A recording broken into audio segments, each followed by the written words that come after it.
Sanepar é o assunto do vídeo de hoje. Nós vamos entender por que as ações vêm caindo e você precisa refletir muito nesse momento para não tomar uma decisão que talvez você se arrependa lá no futuro. Não estou recomendando compra nem venda. Bem-vindo ao canal Top Ações. Não esquece de deixar o like nesse vídeo porque Sanepar aqui é um assunto constante e nós vamos então refletir o que tem acontecido com a empresa, tá?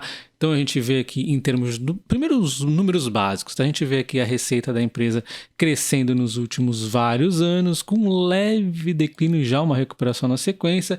Esse declínio se chama crise hídrica, se chama aí um pouco também na pandemia, né? Pressionou aí também os reajustes aí enrolados, né? Tudo isso fez a empresa perdeu um pouco a receita, reajustes dados, inadimplência aí ainda pegando um pouquinho, mas já começa a melhorar o cenário, a empresa começa a melhorar as receitas, mas ainda existe alguns ruídos nesse momento. Se a gente vê trimestralizado, vai ver que nesse trimestre deu uma queda, a gente vai entender sobre isso, mas não está tão grave quando a gente olha a receita.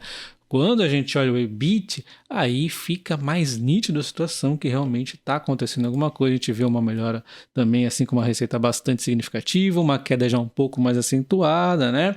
E aí uma recuperação também, como na receita, aqui uma quedinha. Se a gente vê trimestralizado, a gente vê que essa queda é significativamente, então isso aqui mostra que os custos da empresa estão sendo pressionados.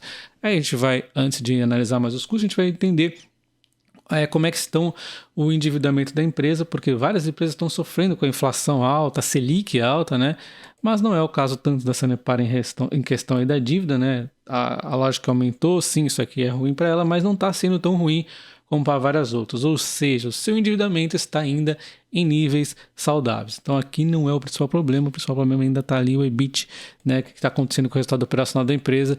Quando a gente olha aqui o lucro da empresa, é uma maravilha, né? O lucro cresce pra caramba, aquele declínio exatamente pelo que eu acabei de falar, pandemia, né, crise hídrica e tudo mais, uma melhoria, e aí um declínio, vamos ver trimestralizado, né, para ver o trimestre, olha só como caiu bem mais, né? Então, será que isso aqui é um problema? É isso que a gente vai entender. E agora vamos falar um pouco dos números da Sanepar em fundamentos. A gente então entende aqui qual que é a melhor, a SAPR 11, a 3 ou a 4.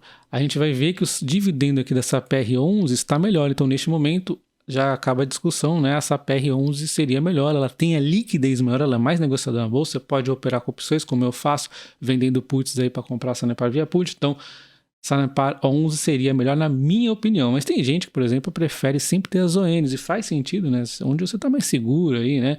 Então, tá com um dividendo um pouquinho menor, né? Porque ela tem um dividendo menor que essa PR4 e mesmo com desconto ainda existente, o dividendo ainda fica um pouquinho menor que essa PR4 e também a 11, que é a que está mais descontada no meu entender. A SAPR 11, lembrando, é um pacotinho de SAPR 4 e 3, tem as duas lá dentro.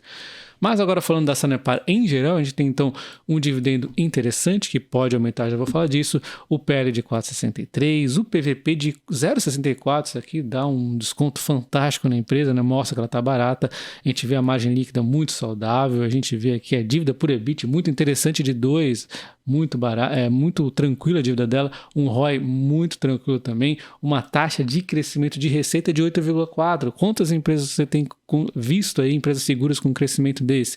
E uma taxa de crescimento de lucro de 12,4. Então você está vendo um crescimento, números saudáveis de endividamento, dividendo interessante, PVP e PL baratos. É raro, só isso aqui já mostra que é um case interessante, mas a gente viu esse declínio aí. Será que esse declínio é preocupante? O mercado não gosta de tendência de baixa de lucros, mas será que é uma tendência mesmo? É isso que a gente vai entender nesse vídeo. Mas não antes falando aqui dos dividendos da Sanepar, que está com payout hoje de 29,84 por conta dos investimentos que ela vem fazendo, principalmente aí por conta do marco do saneamento e também por conta da crise hídrica. São necessários fazer investimentos para enfrentamento dessa crise hídrica, né? Então, a empresa está com essa responsabilidade de investimentos que acabou prejudicando um pouco no seu payout e mesmo assim ela tem um dividendo muito interessante aos preços que ela está hoje. Se ela voltar ao payout padrão dela de cerca de 48%, por exemplo, nós teremos então um dividendo na casa dos 11%, sem contar crescimento nenhum, tá? Dividendo na casa dos 11%. E além disso, quando a gente fala de crescimento de dividendos, no caso da Sanepar é muito nítido que ela é uma empresa de crescimento de dividendos interrompido pela crise hídrica e pandemia, mas que já deu uma melhorada de 2020 para 2021 e talvez melhore também em 2022, tá? Nós tivemos alguns não recorrentes, talvez impacte nisso, mas a tendência no longo prazo é aumentar esses dividendos novamente. Ela é uma empresa de crescimento de dividendos, só isso aqui já me chama muito a atenção, né? Então a gente vê também em termos de preço, de cotação, ela vinha naquela queda lá para trás, e aí eu venho achando ela interessante nesses fundos que ela vem batendo aqui, e para minha surpresa ela foi ainda valores menores, né? Então 17,22 no caso da Sanepar 11 aqui, SAPR11, é um preço assim imperdível para longo prazo, não estou recomendando compra, mas para mim é excepcional. E aí eu vim aqui no meu dashboard que eu vou deixar disponível para os membros, tá? Analisando os fundamentos da Sanepar, eu vou destacar ela no gráfico, então ela ficou marcadinha aqui, mais coloridinha. Também filtrei o setor de utilidade pública, então no meio do setor de utilidade pública, ou seja, energia e saneamento, a gente vê que a Sanepar é uma das mais baratas, aqui o volume intrínseco de Graham, tá? Ela está entre as mais baratas, ela tem aqui um ROIC, né, muito interessante, competitivo aqui entre as melhores, e uma taxa de crescimento de receita também muito boa, isso filtrando entre as melhores empresas, né? E um endividamento também muito interessante, tá? Então, olha só, se destacou em todos os fundamentos. A gente pode ver até uma empresa mais barata aqui, ó, as empresas que a gente encontra mais baratas, são empresas mais problemáticas, como a Light. A gente seleciona a Light, um endividamento maior, né? Um retorno menor, toda aquela confusão. Então, a Sanepar é ponto fora da curva. O SAPR3, 4 e 11, aqui conta 3 vezes aqui, né? Mas no fato é a única, né? A segunda mais barata pelo volume intrínseco de Graham. Eu vou deixar essa planilha, esse dashboard aqui disponível para membros do canal. Eu vou inserir também um pouco mais para frente preço teto aqui, tá? Desconto, preço teto e tudo mais. Enfim, também tem fundos de investimentos imobiliários para quem gosta, tá? Link na descrição lá para você se tornar membro do canal, tá? Nível 3. Voltando aqui então a Sanepar, o case da crise hídrica já se foi embora neste momento, tá? Então a crise hídrica já é afastada, foi um grande vilão da crise hídrica. Isso aqui fez a empresa investir, né? Então nós temos, por exemplo, a barragem de Miringuava é um dos exemplos, né? Ela teve outros investimentos. Isso aí é aquele investimento que num primeiro momento não gera um grande retorno para a gente, mas uma grande proteção, né? Como se ela estivesse comprando aqui um seguro para no futuro ela conseguir aí suprir crises hídricas e também fornecer mais água, né? Conforme ela vai avançando em alguns pontos, embora ela já tenha aí cumprindo o marco, né? 100% aí e tudo mais, né? Mas enfim, esse investimento é necessário, então é um momento que a empresa tem que fazer isso e acaba pressionando aí os payouts dela, assim como os investimentos que ela tem que fazer para cumprir o marco do saneamento na questão do esgoto, tá? Na sequência, então, a gente já viu que a crise hídrica foi superada e tende a estar mais resistente em relação a esse problema no futuro. E agora nós vamos para um outro ponto, né, que é relativo a esse trimestre. Nós temos aqui evasão das receitas, né, a inadimplência, afetando agora em 4,89 no trimestre, né? Então a gente vê essa situação aumentando aqui em relação ao ano passado. E a gente entende que isso aqui acontece porque o cenário econômico mundial está complexo. A gente está vendo o mesmo cenário também nas empresas de bancos, né? Então os bancos também estão sofrendo com a inadimplência, mas a gente está vendo que a situação do Brasil está começando a melhorar, na verdade, né? Então a tendência é que isso aqui já se volte, né? Não vá ter grandes problemas. Não tivemos tantos problemas, na verdade, assim com a Sanepar, né? A inadimplência nunca foi tão alta porque as primeiras contas que as pessoas pagam é exatamente água e luz, né? Então a empresa aqui, ela trabalha com esgotos e água, as pessoas vão pagar primeiro essas contas, tá? Então ela vai estar na primeira da fila quando o cenário realmente ficar bastante límpido. Isso aqui tende a diminuir, já está abaixo de 5%, já foi até um pouquinho pior no primeiro trimestre, tá? Nós adotamos aqui a partir de julho a questão de um programa novo de recuperação de créditos, denominado Reclip aqui, justamente no sentido de buscar as negociações junto aos clientes para que eles paguem suas contas, né, para que voltem à normalidade, né, vamos dizer assim, a estarem quites aqui com a companhia. A gente ainda não tem um primeiro recorte de como se dará esse reclipe, né, ele tem um prazo aqui de 6 meses, mas sim estamos fazendo várias ações no sentido de que a gente possa recuperar os créditos e trazer a inadimplência para algo mais próximo do que é o histórico aqui da companhia. E as primeiras contas que as pessoas pagam é energia elétrica e água, né? Água e esgoto, no nosso caso. Mais um ponto negativo do segundo trimestre da empresa foi o fundo municipal, que trouxe um não recorrente de 41,5 milhões, é bastante significativo, olha só a receita da empresa, então isso aqui tende inclusive não só a desaparecer, como a voltar como receita positiva no futuro. Aos fundos municipais que você citou, nós sim tivemos um registro de 41,5 milhões no período, isso decorrente de metas, enfim, de acordos já firmados anteriormente. A agência reguladora tem uma nova regra para pagamentos de fundos, conforme falei, vão até 2%. A companhia também tem um regramento estabelecido em conselho que também limita este repasse a 2%, né, dependendo aí de algumas variáveis. E sim, a gente entende que, dado que a nova regra da AGEPAR, ela veio posteriormente àquilo que foi definido pela agência, pela companhia, estes repasses que a companhia fez são aqueles que são passíveis de recuperação regular, né, nas suas tarifas. Obviamente, né, diante da nova regra, a companhia toma todo o cuidado para que esta questão, a partir de agora, né, obedeça os limites, né, estabelecidos pela agência. Então nós vamos falar das perdas por ligação agora, onde o pessoal está fazendo uma leitura incorreta, né? Todas as empresas têm vazamento de água, isso é normal. Eu trabalhei 8 anos para a Sabesp lá, então era normal acontecer esse tipo de coisa lá também, assim como em qualquer empresa de saneamento. E a comparação errada que o pessoal faz é que com a crise hídrica melhorando, né? Agora até terminou, nós vemos um aumento de 2,1 aqui no volume de água medido nos 6 primeiros meses, só que um volume aqui da perda, né, em 4,7. Então dá a sensação que a empresa está perdendo a eficiência, mas não é bem assim que funciona. Nós temos a questão da pressão, e quanto maior a pressão, às vezes pequenas fissuras que não vazavam passam a vazar mais. Assim é que funciona. A pressão existe, é um fator determinante também na questão dos vazamentos. Então não é proporcional, é assim mesmo. Outro ponto é que a empresa, para sanear esse problema, ela precisa atuar de modo eficiente. Não adianta sair investindo para sair caçando qualquer pequena fissura, qualquer vazamento, qualquer furto, e que isso não dê um retorno positivo financeiro. Então vamos ver como é que ela está fazendo em relação a isso. Tem a questão de furto de água, né? Então não é apenas a questão da pressão, obviamente que ela é a significativa nas perdas, mas a gente tem também ligações clandestinas, onde a Sanepar tem todo um programa que ela busca identificar esses pontos e retomar, inclusive com contratações com performance. Então, a busca é que se invista, mas que se tenha um retorno de toda essa perda de água.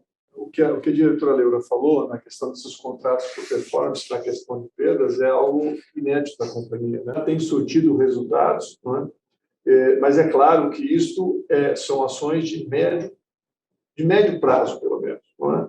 Para que tenhamos assim números factíveis e de apuração de novas medidas.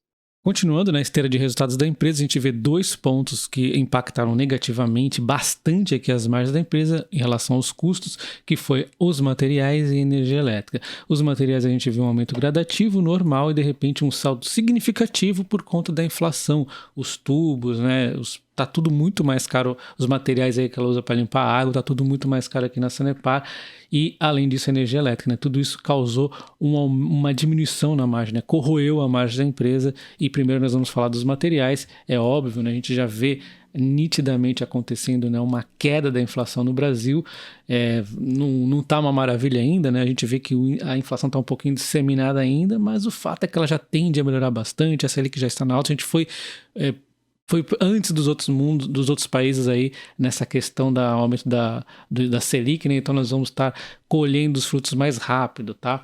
E aí nós temos a questão da energia elétrica. Todas as empresas de saneamento, elas necessitam muito disso, aquelas bombas, né? Tem muito consumo de energia elétrica, a gente vê um saldo significativo. E o primeiro ponto que a gente tem que pensar em relação ao próximo trimestre é que nós vamos ter reajuste tarifário da Copel. Isso é negativo, mas é amplamente compensado pelo positivo, que é os fim das bandeiras elétricas, então das bandeiras tarifárias. Então vai ter aqui uma redução nos custos de energia, aliado a um momento de redução dos impostos. Então nós estamos vamos ter uma energia mais barata. Então essa questão é de curtíssimo prazo e de curto prazo, eu diria que é a entrada da empresa aí na geração distribuída, e de médio, talvez longo prazo, é os avanços que ela vem fazendo em geração limpa. Então ela vem aqui, por exemplo, com geração de energia através do iodo de esgoto que ela mesma produz. Ela vem também focando na geração solar, geração aqui diversas fontes diferentes. A empresa está atenta à tecnologia de geração de energia também para reduzir os seus custos.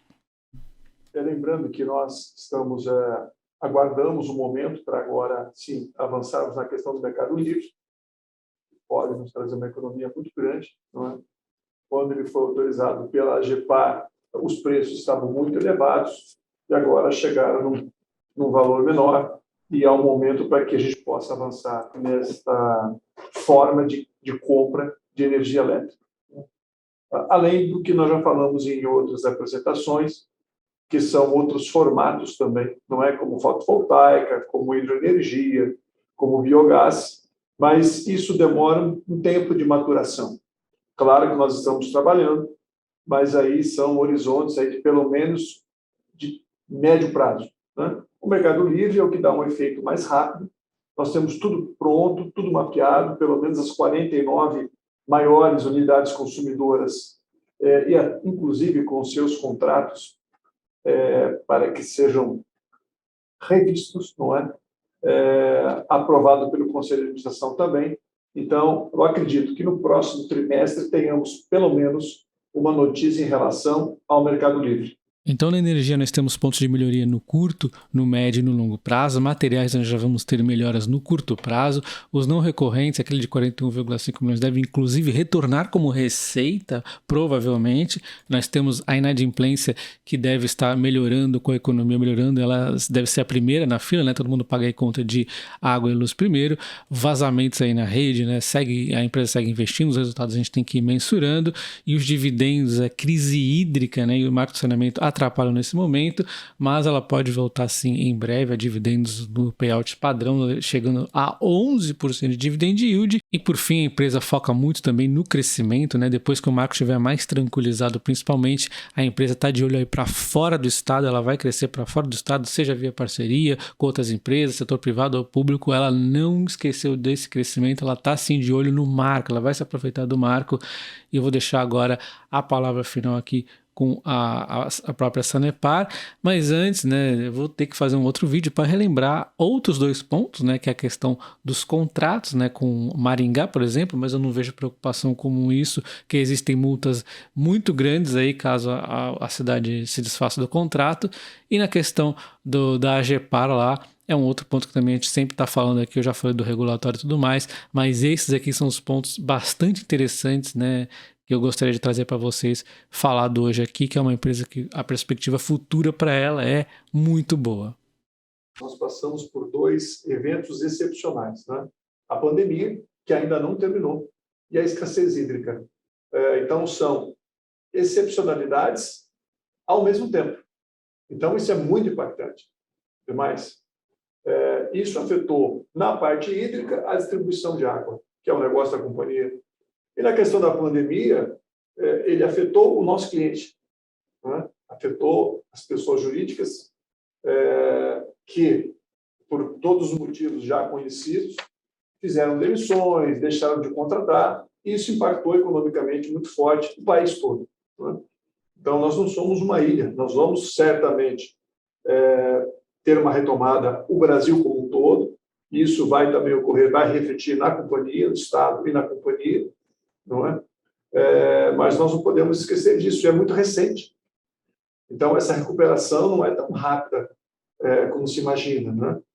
E o que nós acabamos de falar sobre as PPPs, ela também certamente refletirá de forma positiva no tocante, falando especificamente sobre as nossas ações, não é?